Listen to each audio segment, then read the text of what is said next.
네, 여러분 안녕하세요. 삼육대학교 글로벌 한국학과 주원규 교수 다시 인사드립니다. 한국의 역사 강의를 맡았고요. 한국의 역사 7강 함께 시작해 보도록 하겠습니다. 역사 공부가 여러분에게 조금 힘드실 수도 있어요.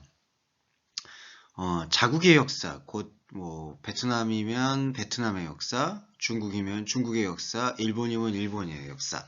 그렇게 그 어떤 자국의 역사를 배워나가는 것에도 사실 좀 흥미가 있을 수 있고, 흥미가 없을 수도 있는데, 한국이라는 나라의 역사, 다른 나라의 역사를 배우는 게 사실 좀 흥미가 없을 수도 있습니다. 하지만 우리가 이제 크게 관점으로 봤을 때, 한국학을 이해한다라는 거, 그 한국학을 전반적으로 이해한다라는 큰 줄기 속에서는 한국의 역사를 이해하는 것이 상당히 중요하다. 그렇게 판단되고 평가되기 때문에 한국의 역사 강의 힘드시더라도 계속 함께 하셨으면 좋겠습니다. 자, 오늘은 이제 조선시대 이야기를 조금 더 이야기해 보도록 하겠습니다. 한국의 역사 중에 큰 줄기들이 있는데 어쩌면 가장 최근이기도 하고 가장 좀 역사적인 중요도를 갖고 있는 부분이 바로 요 조선시대라고 생각이 들어요. 그래서 이 조선시대 이야기를 우리가 오늘 7강을 통해서 좀 더 자세하게 살펴보도록 하겠습니다. 자, 조선시대 중기를 좀 살펴볼게요. 지난 시간에는 이제 초기, 그다음에 도입기 이렇게 살펴봤는데, 중기 좀 살펴보겠습니다. 이 중기 시대에는 어떤 일들이 많이 벌어졌냐 하면은, 이제 세력에 대한 이야기를 좀 해볼 수 있을 것 같아요. 조선시대 전이 고려시대였죠. 고려시대 초중 말기, 이렇게 돼 있을 때, 고려 말기에 온건 혁명파 신진 사대부, 그러니까 이제 혁명은 여러분 기억을 하시죠? 혁명을 일으키는 건 과격한 방식으로 변화를 일으키는 세력. 그 중에서도 이제 온건 혁명파다. 그러니까 온전한 어떤 좀 이렇게 부드러운 소프트한 부분을 좀 강조하는 부분을 이제 온건이라고 표현을 합니다. 그래서 고려 말기 온건 혁명파 신진 사대부의 후예라고 할 수 있고, 그리고 이제 정몽주라는 인물, 그때 되게 유명한 신진사대부의 이름입니다. 정몽주의 후예들이었던 그 사림이라고 표현하는 그 세력이 있어요. 사림이라는 뜻이 뭐냐면은 깊이 생각하는 숲이다. 뭐 이런 뜻을 갖고 있는데, 아무튼 그 사림이라는 세력이 그 조선시대 세조라는 왕정 때 김종직 등과 하는 사람들이 중앙전계로 진출할 인해 꾸준히 세력을 넓혀 나간 것으로 알려져 있습니다. 그러니까 이제 그 고려 말기에서 이제 온건 혁명파 신진사대부 그런 어떤 온건하게 혁명을 외치던 신진사대부의 그 후예들 중에 사림이라고 얘기할 수 있는 그러한 후예들이 모인 그 서클 같은 그런 권력 조직이라고 할 수가 있겠네요. 그 권력 조직이 중앙정계로 이제 진출한 거예요. 조선시대에서. 중앙정계라는 게 뭐냐면 중앙정치조직이죠. 그러면 중앙정치조직으로 이 세력을 확장시켜 나감으로써 꾸준히 이제 세력을 넓혀 나갔던 것을 우리가 확인해 볼 수가 있습니다. 그리고 이제 김정직은 조의제문을 지어 세조의 찬탈을 비난하고, 그러니까 이게 이제 왕의 어떤 그 정치적인 거에 대해서 그 김종직이라는 그 사림이라고 할 수 있는 그 온건 혁명파 신진사대부의 후예들이 세조가 갖고 있는 정치적인 스타일을 조금 비난을 한 것 같아요. 그런데 이제 이후에 성종이라는 왕이, 그러니까 이게 세조 성종이라는 게 지금 조선시대 계속 왕조의 흐름입니다. 성종 때에는 훈구 공식 세력, 이거는 신진사대부라는 그 양반 개념하고 약간 다르게 문인이 아니라 무인, 곧 장수들을 얘기하겠죠. 그러니까 성종 때에는 그 훈구 공신 세력들을 견제할 목적으로 살인파들을 본격적으로 등용하면서 영향력을 확대했다. 지금 이렇게 해석을 할 수가 있을 것 같아요. 예, 자, 김종직이라는 인물이 세조 때 중요한 요직을 차지했죠. 근데 그 김종직이라는 인물이 살인파는 아니에요, 직접적으로. 그런데 김종직이라는 인물이 그 세조의 어떤 정치적인 것에 대해서는 비난을 했지만 세조 성종으로 넘어가면서 공신 세력 중에 훈구 공신 세력, 그러니까 양반이 아니라 무인들, 곧 칼과 총으로, 그때 당시에 총이 없을 수도 있지만 칼과 총으로 권력을 잡으려고 하는 사람들을 견제하기 위해서 이제 고려 말기 온건혁명파 신진사대부 후예들인 살인파들을 본격적으로 등용하는 그런 모습을 보이는 거죠. 자, 이 살인파들은 어떻게 세력을 확장시켰냐 봤을 때 향촌에서 향약과 소학 등을 보급함으로써 지역적 기반을 다져갔다라고 해요. 그러니까 향약과 소학 등을 뭘로 보급했냐? 향촌에서.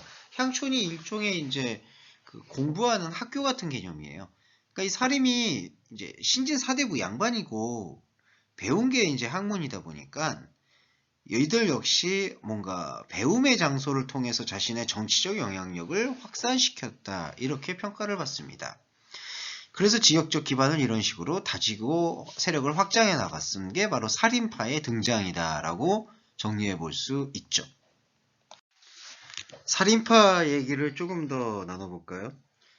살인파는 조선 전기의 집권 세력인 훈구파에 대응하는 세력을 뜻합니다. 자, 조선 전기 집권 세력이 누구였었냐? 뭐 이성계라는 그 장수도 기억하시겠지만은 아무래도 무인들이 많습니다. 그러니까 전쟁을 일으키고 직접 전쟁에서 싸우는 인물들, 그런 인물들은 이제 무인, 곧 장군들이라고 하죠. 그러니까 이제 장군들인 거예요.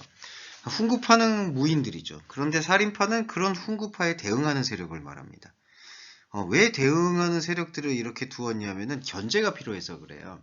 여러분들 아시겠지만 정치적인 부분은 견제와 균형이 필요합니다. 어느 한 세력이 너무 비등하게 그 권력을 앞세우게 되면은 그 권력에 대해서 사실 부패하고 이제 썩어 들어가기 마련이죠. 왜냐하면은 어떤 바른 소리를 좀 해줘야 되는데 그런 바른 소리를 하지 못하고 계속해서 다른 이야기를 하다 보니까 그 권력이 부패할 수가 있게 되는 것으로 우리는 판단을 해볼 수가 있겠습니다. 그래서 견제할 세력으로 훈구파에 대항하는 세력으로 지금 살인파를 내세웠던 것을 우리가 확인을 할 수가 있을 것 같아요. 자, 훈구파와 살인파의 차이점을 한번 살펴보겠습니다. 훈구파와 살인파의 차이점은 훈구파는 사장을 중시하고 살인파는 경수를 중시한다. 시장이라고도 얘기할 수 있을 것 같아요. 훈구파는 쪽이 실용적인 거죠. 그러니까 일단 먹고 사는 문제에 많이 집중을 했고, 살인파는 학문적인 거에 집중을 많이 했어요. 자, 살인파는 당시 중국의 주자학이 시작을 했는데, 주자학에서 말하는 이 이론들이 있습니다. 이기심성론, 수양론, 도학론. 자, 이런 게 어떤 인간이 살아가는 됨됨이에 대해서, 인간다움에 대해서 가르치는 학문이에요. 그러면서 살인파는 그러한 인간의 됨됨이를 가르치는 학문을 연구하고 그리고 보급함으로써 훈구파의 실용주의를 비판했던 거예요. 그리고 이제 공부를 가르치는 곳이 향촌이잖아요. 그런 향촌에서 자신들의 어떤 세력을 키우려고 노력을 한 것으로 볼 수 있습니다. 자, 살인파들이 이제 본격적으로 관직에 진출했죠. 그러니까 중앙의 정계에 진출했다라고 평가받는데, 정계에 진출한 살인들이 훈구파를 억제하기 위해서 왕권을 매우 강화하려고 했습니다. 왕권을 강화하는 이유는 뭐냐면 왕을 사실은 높게 떠받드는 척해서 그 왕으로부터 자신들의 권력을 제대로 인정받으려는 욕구가 강했다라고 할 수가 있죠. 자, 그게 바로 이제 왕권 강화에 대한 입장일 수도 있고, 그리고 살인파는 무호사화로 타격을 받았는데, 이제 무호사화에 대한 이야기는 나중에 조금 얘기할 수 있고, 무호사화, 훈구파 역시 갑자사화로 희생되었다. 이게 이제 뭐 크고 작은 그 중앙 정치 조직 내에서 일어나는 정변이라고 할 수가 있는데요. 무호사와 갑자사화 모두 그런 정변의 회오리라고 얘기할 수가 있겠습니다. 살인파가 무오사화로 타격을 받았다면 훈구파는 갑자사화로 타격을 받아서 그 정변들이 일어날 때마다 견제 세력들이 타격을 입는 일을 우리가 발견할 수가 있을 것 같아요. 자, 그리고 살인파의 본격적 정계 진출은 그 조선 중기 1515년 이후에 가능했죠. 자, 이렇게 조금은 이해해 볼 수가 있고, 그 다음에 중종이라는 왕 때 살인파는 3대 이상 사회를 지향하는 도학 정치를 내세웠다. 이 3대 이상 사회라는 게 뭐냐면은, 그러니까 되게 철학적이고 윤리적인 사회를 얘기하는 거예요. 뭐 공정하고 평등하고 그리고 새로운 뭐 이런 어떤 이상적인 거, 우리 이상적인 거라는 거 말씀 잘 알잖아요. 그런 이상적인 슬로건을 내세워서 이른바 이제 도학 정치를 이제 기반을 삼으려고 했던 거예요. 그런데 그게 또 이제 그렇게 순탄하게 흘러가지는 않습니다. 살인파는 중종 반정 이후, 중종 반정은 그 중종의 역사적 정통성을 좀 의심하는 사건, 그러니까 왕의 역사적 정통성에 대해서 의의와 반기를 제기함으로써 일어난 그 크고 작은 충돌을 일으키는 사건을 이야기하고요. 중종 반정 이후 책봉된 전국공신에 대한 위훈 삭제를 주장하다가 기묘사화가 또 일어나요. 그러면서 이제 살인파가 대거 제거되는 일이 이제 벌어지는데, 사화라는 게 아까 말씀드렸듯이 정변이었죠. 그 정변에 의해서 이제 살인파가 여러 가지가 제거를 당해요. 그러면서 명조의 연간에 잇따라 일어난 사화로 살인파의 세력이 크게 악화되는 일을 경험합니다.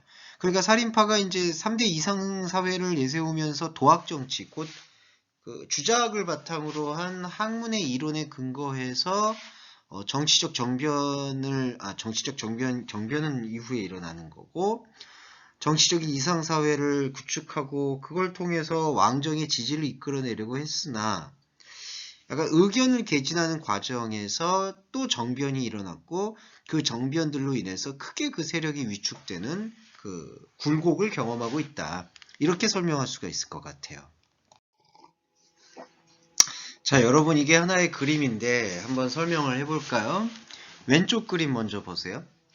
왼쪽 그림은 자 제일 위에 보시면은 고려 말 이렇게 나오죠. 고려 말이라는 게 이제 고려 시대 말기를 뜻합니다. 고려 시대 다음에 여러분 조선 시대였잖아요. 고려 말, 그리고 그 맨 위에 오른쪽에 세조 성종 이렇게 나와 있어요. 이때 세조라는 왕과 성종이라는 왕의 사이에 일어나게 된 견제 세력이 바로 그 사림이라고 대표되는 신진 사대부 세력이죠. 살인파. 그래서 여기 보시면은 그 스타일이 두 개로 나눠져요. 혁명파와 온건파로. 훈구 세력이라고 하는 그 개국공신들, 그러니까 조선이라는 나라를 자신들이 이제 피땀 흘려서 일궈냈다라고 보고 있는 그러한 정통성을 강조하는 세력이 훈구파인데, 훈구파는 혁명적이죠. 그러니까 혁명적이라는 얘기가 조금은 과격한 폭력을 수반하는 걸로 보일 수도 있어요. 그러니까 이제 어떤 제도와 시스템을 바꾸는 데 있어서는 조금은 과격하고 압도적인 방법이 필요하다. 그거를 마마로 내세운 것이 훈구파의 어떤 목적성이라고 볼 수가 있겠죠. 그게 이제 혁명파라고 일컬어져 있는 훈구파의 목적성인데, 살인파는 반대였죠. 온건파입니다. 온건한 어떤 제스처를 계속 취하고 있죠. 그게 바로 이제 살인의 특징이라고 할 수가 있겠어요. 그러니까 이제 그 체제를 바꾸고 정치적인 변화를 이끌어내는 데 있어서 견해를 달리하는 두 가지 세력을 조선에서 찾아볼 수 있다면 이렇게 크게 두 개로 나누어지는 거죠. 훈구파와 살인파로. 훈구파는 좀 더 과격한 체제 변화를 원했던 혁명파라면, 살인파는 좀 더 학문적이고 온건한 방식으로 체제 변화를 도모하려는, 그래서 뭔가 사람들의 사상을 변화시키려는 그러한 스타일을 온건파라고 말할 수 있겠습니다. 자, 그게 여러분 왼쪽 그림에서 이해하는 제가 방금 전까지 설명드렸던 부분에 대한 요약이에요. 오른쪽 그림은 한번 어디를 말하는 걸까? 이게 우리 한국에 이제 민속촌 같은 데 가시면은 좀 견하게 보실 수가 있는데, 향촌입니다. 그러니까 이렇게 서책이라고 하죠. 책을 가지고 가르치는 곳이었어요. 지금 우리로 말하면은 뭐 학교 강의실? 도서관? 뭐 그렇게 설명을 해볼 수가 있겠네요. 학교 강의실이나 도서관 같은 곳을 지금 여기 향촌이라고 지금 표현하고 있고, 거기서 사람들이 모여서 이제 같이 뭐 책도 읽고 그 책에 대한 내용도 나누고 뭐 그런 곳이었어요. 그런데 요즘 우리 시대에서는 도서관 하면은 좀 공부하는 곳이잖아요. 근데 이제 조선시대에서는 공부가 곧 정치였다라는 것을 엿볼 수가 있어요. 이 향촌이라는 곳, 공부하는 곳에서 왕에게 이렇게 건의할 수 있는 제도나 정책적 방향, 정치적 제언들을 계속해서 낼 수 있는 환경이 조성된 곳이 바로 이곳 이제 향촌이었죠. 그 향촌에서 이렇게 여러 가지 일들이 벌어지고 함께 하는 일들을 도모해 왔다. 이제 그렇게 판단을 해볼 수가 있을 것 같네요. 자, 이렇게 향촌에 대한 그림 보셨고, 고려 말에서 조선으로 넘어갈 때 새롭게 떠오른 세력 중에 하나, 조선 중기의 세력 중에 하나인 살인파에 대해서 살펴봤습니다. 조선시대 중기 이야기 좀 더 나눠볼게요. 처음에는 신진 사류들, 이게 저기 살인파 얘기합니다. 이제 온건한 학문적 변화를 추구하는 신진 사대부 살인파였죠. 처음에는 신진 사류들이 빈번히 사화를 당해 벼슬을 그만두고 지방에 내려가 학문에만 열중하는 어떤 유행이 있었어요. 자, 사화가 뭐냐면 아무래도 강제로 뭔가 관직을 박탈하거나 칼을 내세워서 정리를 하는 뭐 그런 입장을 얘기한다라고 볼 수 있어요. 처음에는 신진 사대부들이 사화가 일어나면 번번이 이제 관직에서 이게 벼슬을 그만둔다라는 게 직함에서 내려온다는 얘기예요. 네, 그런 부분을 이제 생각해 볼 수 있고 학문에만 열중하는 거죠. 그러니까 벼슬을 이렇게 이렇게 벼슬을 하지 못하고 버티질 못하니까. 근데 버티지 못하는 이유 중에 하나는 아까 이제 혁명파 조직이 훈구파잖아요. 훈구파의 그 개국공신 그 사람들이 어떤 출신이냐? 장수 출신이잖아요. 그러니까 칼을 가지고 있는 사람들이죠.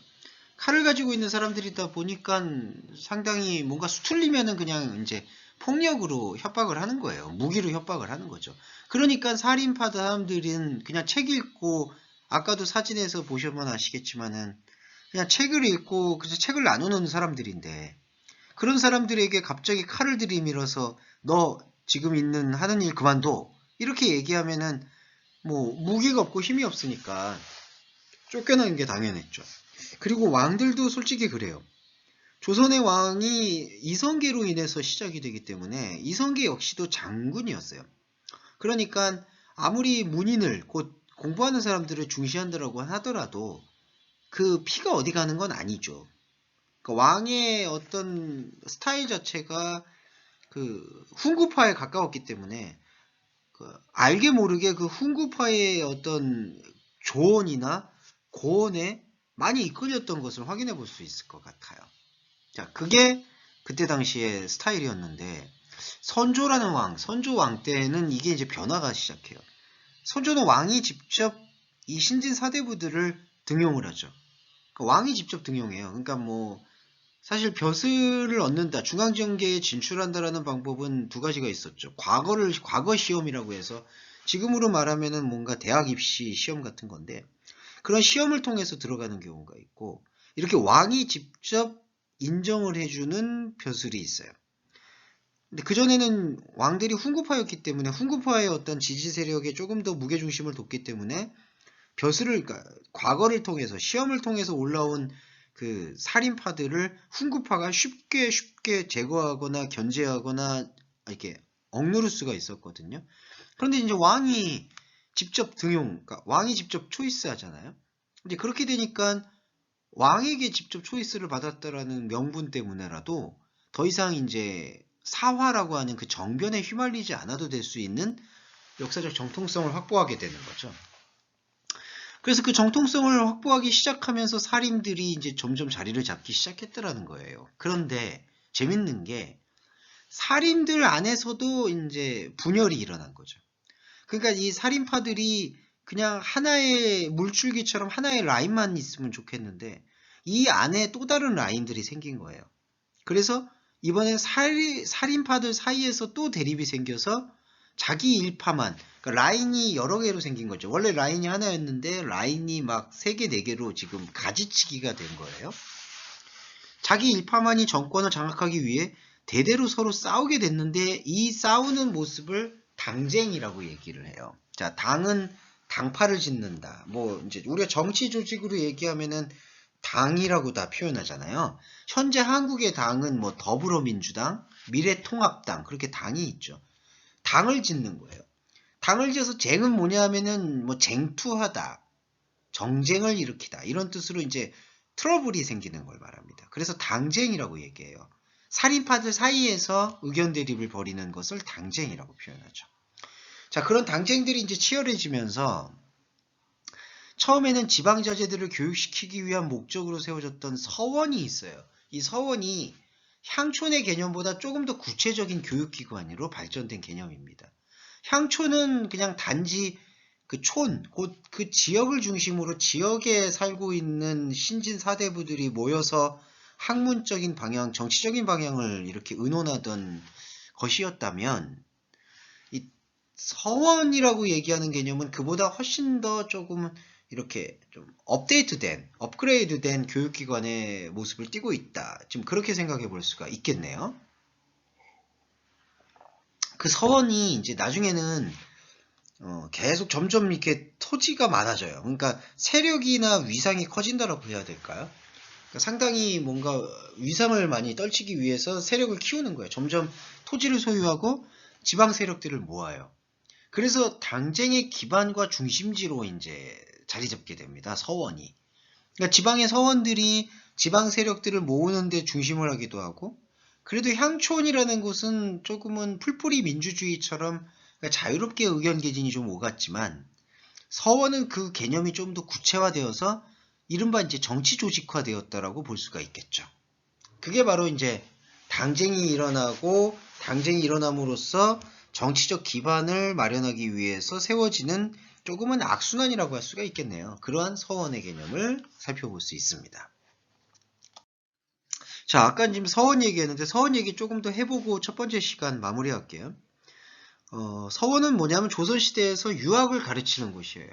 자, 조선시대와 고려시대의 차이점은 고려시대에서는 불교를 많이 가르쳤어요. 그러니까 그걸 이제 호국불교라고 얘기해서 나라를 지키고 보호하는 그 어떤 종교의 이념을 정치적 이념과 동일시했던 것을 볼 수가 있어요. 고려시대는 그렇기 때문에 불교의 가르침이 정치적인 가르침과 거의 좀 비슷하고 그 정신적인 면에서 교류를 했는데 조선시대는 그게 학문적 이념이 바뀌었어요. 그러니까 정치적 이념이나 어떤 사회를 이루는 문화적 뿌리가 유학으로 바뀌었어요. 유학으로 바뀌어서 그 유학을 가르쳐야 되잖아요. 그러니까. 그래서 자연스럽게 생겨난 교육기관이 바로 서원이래요. 그러니까 서원은 조선시대 유학을 교육하는 곳이에요. 학교 같은 곳이죠. 이를테면 지금 저와 여러분이 배우고 있죠. 이 삼육대학교, 대학교 같은 개념이 바로 서원입니다. 이 서원은 유학교육을 위해서 지식인을 양성하는 곳이고 엄격한 어떤 규칙을 가졌어요. 그러니까 공부를 하는데 되게 상당한 규칙, 엄격한 규칙으로 운영되는 곳이었죠.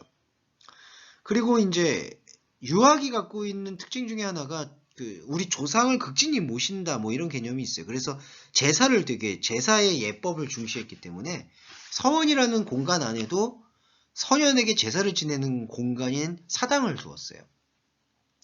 자, 제사를 지내는 공간인 사당을 두고 교육을 감당하는 공간인 강당을 두고 유생들이 공부하면서도 이제 숙식할 수 있는 기숙사 같은 거죠. 동제, 서제.